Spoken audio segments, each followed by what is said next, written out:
बिस्मिल्लाहिर्रहमानिर्रहीम, अस्सलाम वालेकुम। आप देख रहे हैं मंसूर इमिग्रेशन कंसल्टेंट्स का ऑफिशियल यूट्यूब चैनल और मेरा नाम है मोहम्मद मंसूर खान। आज की वीडियो में मैं आपसे डिस्कस करने जा रहा हूँ जो ऑस्ट्रेलिया ने अपने इमिग्रेशन सिस्टम के अंदर एक बहुत बड़ा चेंज लेके आए हैं, एंड दैट इज़ कि ऑस्ट्रेलिया ने अब AI powered visa processing system introduce करा दिया है, विच मीन्स कि जितने भी अब एप्लीकेशन आएंगे आर्टिफिशियल इंटेलिजेंस के थ्रू वो प्रोसेस होंगे। एक आर्टिफिशियल इंटेलिजेंस सिस्टम उनको देखेगा और उसके जो स्क्रूटनी है वो मज़ीद सख्त हो जाएगी एप्लीकेशन की, जबकि उसके साथ साथ उसका जो प्रोसेसिंग टाइम है वो भी काफ़ी हद तक कम हो जाएगा।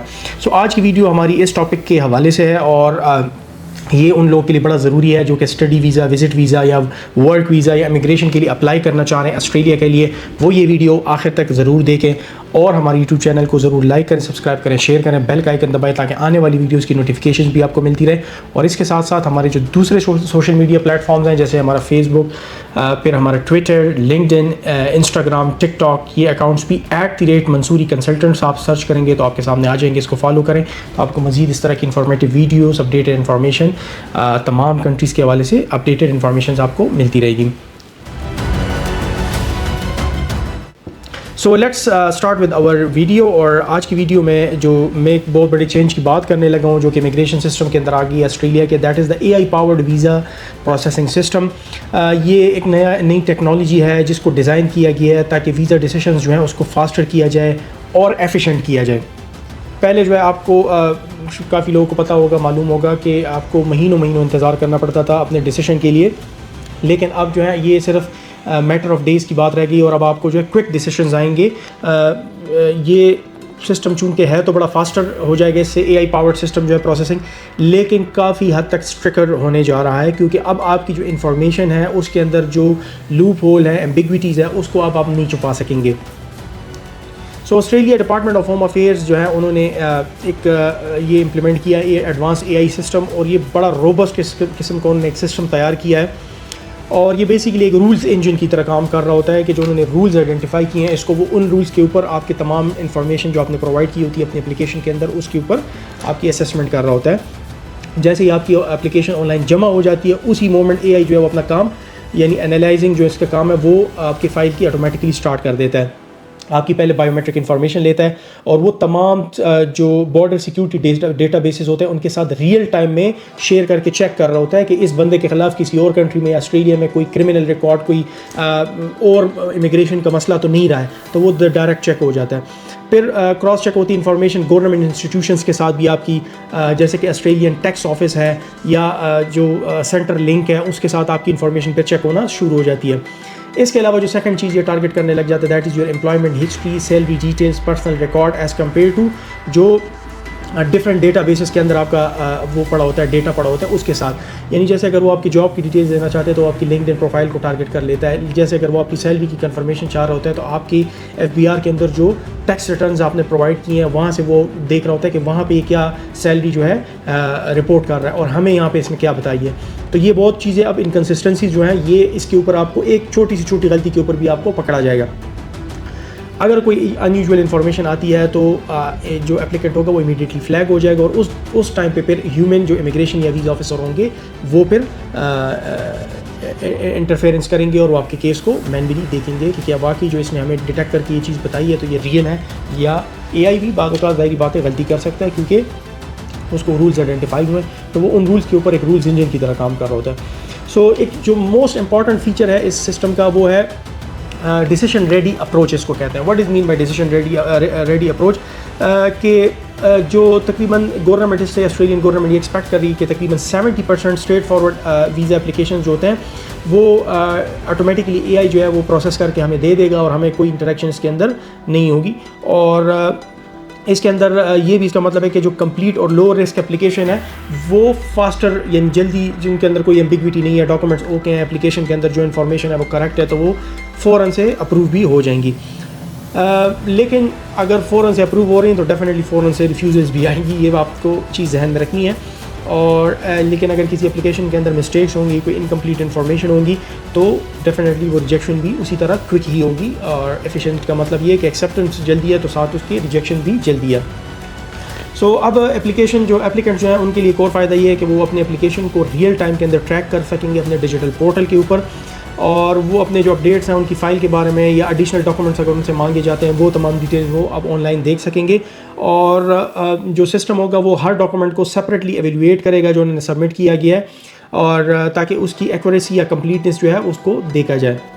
इसके अलावा इसमें कुछ जो वीज़ा कैटेगरीज हैं स्पेसिफिकली उनको एआई ही डील करेगा, जबकि कुछ को इन्होंने बाइफरकेट किया हुआ इस तरह कि उसके अंदर स्टिल ह्यूमन इंटरेक्शन जो है वो ह्यूमन वीज़ा ऑफिसर या इमिग्रेशन ऑफिसर ही करते रहेंगे, कुछ हेल्प वो एआई से लेंगे। सो पहले हम बात करते हैं उन सब क्लासेस की या उन वीज़ा कैटेगरीज की जिसके अंदर फुली एआई सिस्टम ऑपरेटेड होगा और वो ह्यूमन तब इंटरेक्शन करेगा अगर कोई एम्बिग्विटी या कोई मसला आता है या कोई प्रोफाइल फ्लैग हो जाता है।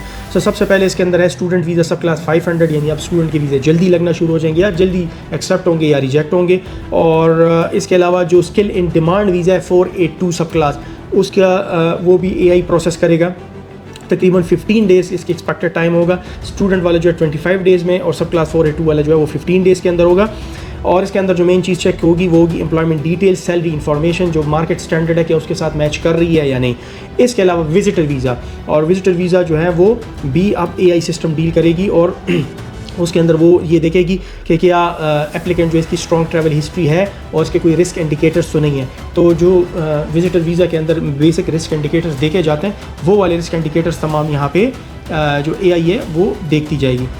सो वो अब बात करते हैं उन वीज़ाज़ की जिनके अंदर अभी भी ह्यूमन जजमेंट या ह्यूमन इंटरेक्शन इन्वॉल्व होगी। तो उसके अंदर नेशनल इनोवेशन वीज़ा आएगा, क्योंकि उसके अंदर एक्सपर्ट को असेस करना पड़ता है कि भाई exceptional achievements and national impact उसका क्या होगा। सो डेफिनेटली वो एआई नहीं डिटरमिन कर सकता अलोन।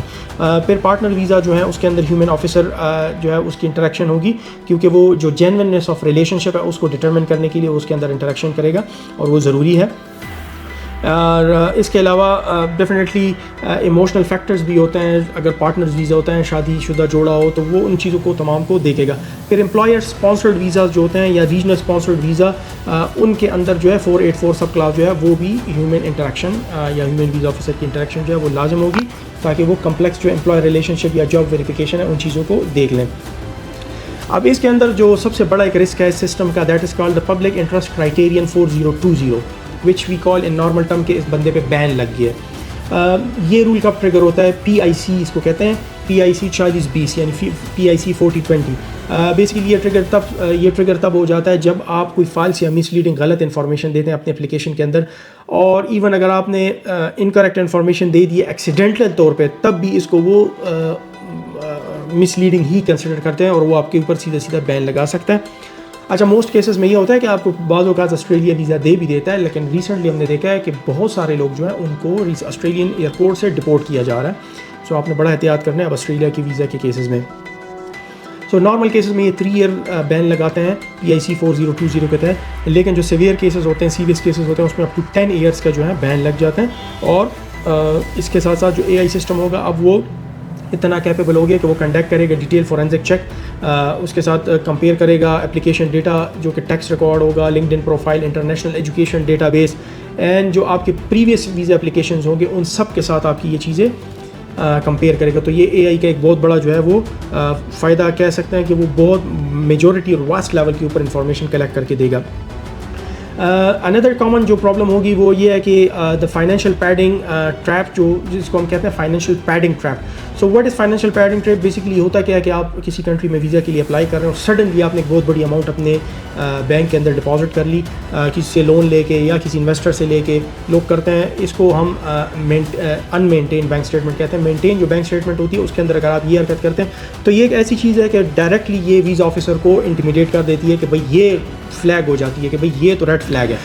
तो ये जो चीज़ है ये आपने बिल्कुल अवॉइड करनी है। हमेशा याद रखिएगा जो आपके जेन्युइन बैंक स्टेटमेंट होता है, मेंटेन्ड होता है, उसी के थ्रू ही आप अप्लाई करें, तो आपका वीज़ा का जो रेशो है वो ऑलमोस्ट सर्टन हो जाता है। सो जो अब आपका AI सिस्टम होगा वो आपका एनालाइज़ करेगा, आपकी जो बैंक हिस्ट्री होगी 5-6 महीने की उसको कम्प्लीटली एनालाइज़ होगा कि क्या इनकम आ रही है, क्या आपके एक्सपेंसेस हो रहे हैं, और क्या ये आपकी जो इनकम है और ये एक्सपेंसेस हैं ये जो आपने टैक्स रिटर्न के अंदर डिक्लेयर किए हैं उसके साथ मैच हो रहे हैं या नहीं मैच हो रहे हैं। और अगर आपकी कोई अनयूजुअल ट्रांजैक्शंस या टेम्परेरी बोरोड फंड्स होते हैं जिसको फाइनेंशियल पैडलिंग ट्रैप कहते हैं, तो वो डायरेक्टली जो है फ्लैग हो जाएंगे और आपका एप्लीकेशन जो है वो रिफ्यूज़ हो जाएगा। अब इसके अंदर जो लॉयर्स के लिए उन्होंने ऑस्ट्रेलियन गवर्नमेंट ने एक वार्निंग जारी की है कि आप लोग की ये एथिकल रिस्पॉन्सिबिलिटी है कि जब आप आर्टिफिशियल इंटेलिजेंस जैसे चैट जीपीटी वगैरह यूज़ करते हैं तो आप लोग इसका बड़ा ख्याल कीजिएगा, क्योंकि कुछ केसेस लीगल केसेस के अंदर ऑस्ट्रेलिया के अंदर कुछ इमिग्रेशन लॉयर्स ने क्या किया है कि चैट जीपीटी से ही केस जो है वो ड्राफ्ट करके उन्होंने बनाया और उसके अंदर जो चैट जीपीटी है उन्होंने फेक लीगल साइटेशंस जो है वो अटैच कर दी, क्योंकि जो कोर्ट डिसीशंस होते हैं उसके अंदर आप प्रेसिडेंट्स जो होते हैं कोर्ट के प्रीवियस डिसीशंस उसका हवाला देते हैं। तो ये फ़लाँ बमुकाबला फ़लाँ का जो ये for example state versus mister x उसका केस था और ये उसका केस रेफरेंस नंबर था, इसको साइटेशन कहते हैं लॉ के अंदर। तो वो साइटेशन जो है वो चैट जीपीटी ने फेक जनरेट करके दी है और उसके अंदर लॉयर्स के लिए जो है बड़े मसले बन जाते हैं। इसके अंदर एक तो उनके लिए ये वार्निंग दी गई है कि भाई आपने केस हाईलाइट जो होते हैं वो एआई टूल जो है उसको ना यूज़ करें और proper legal research and professional verification किया करें।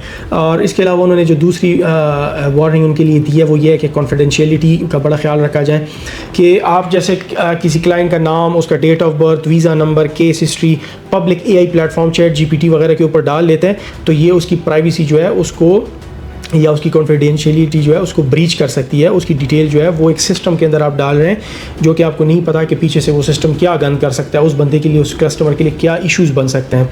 इसके अलावा उन्होंने ये भी सजेस्ट किया कि अगर आपने ये करना है, एआई यूज़ करना है तो आप जीटी स्टेटमेंट्स के लिए इसको ना यूज़ करें। यानी आपने अगर कोई वीज़ा ऑफिसर आपको पता हो कि मेरे से ये सवाल पूछेगा तो मैं इसको क्या जवाब दूंगा, तो आप एग्जैक्ट वही क्वेश्चन के आंसर एआई से पूछ रहे हैं और वो पर रटे लगा रहे हैं। तो इस चीज़ को भी उन्होंने कहा है कि आप अपने क्लाइंट को कहें कि इस चीज़ को अवॉइड करें। हाँ, जो जनरल ब्रेनस्टॉर्मिंग आइडियाज़ हैं या ग्रामर चेकिंग के लिए उसके लिए आप यूज़ कर सकते हैं और ये बड़ा ज़रूरी है। एप्लीकेंट के लिए उन्होंने स्पेसिफिकली ये बताया कि आपने इस चीज़ का ख्याल करना है कि जीटी स्टेटमेंट्स जो होते हैं उसके लिए आपने चैट जीपीटी का सहारा बिल्कुल भी नहीं लेना। इसके अलावा पुलिस कलेक्टर सर्टिफिकेट के बारे में बताया कि हर वो कंट्री जिधर आप 12 महीने प्लस रह चुके हैं वहाँ से आपको ये लेना पड़ेगा और मेडिकल एग्जामिनेशन जो है वो भी आपको फ्रेश लेनी पड़ती है बिफोर जब आप कोई भी डॉक्यूमेंट सबमिट कर रहे होते हैं उस टाइम के ऊपर। फाइनेंशियल डॉक्यूमेंट आपके क्लियर एंड कंसिस्टेंट होने चाहिए और 3 to 6 मंथ का bank statement with bank maintenance letter, salary slips और इसके अलावा टैक्स रिटर्न्स, ये तमाम चीज़ें आपको देना पड़ेगी और ये बड़ा ज़रूरी है कि आपके पास ये तमाम चीज़ें हों। एम्प्लॉयमेंट हिस्ट्री आपकी बहुत इंपॉर्टेंट है। अब आपका जो ये एआई प्लेटफॉर्म है ये आपके एम्प्लॉयमेंट हिस्ट्री को आपके लिंक्डइन के प्रोफाइल के साथ चेक करेगा। तो जब भी अब आपने एप्लीकेशन करनी है आपने लिंक्डइन को साथ ही अपडेट करना है वरना आपका प्रोफाइल राइट अवे जो है वो रिफ्यूज़ हो जाएगा। और इसके अलावा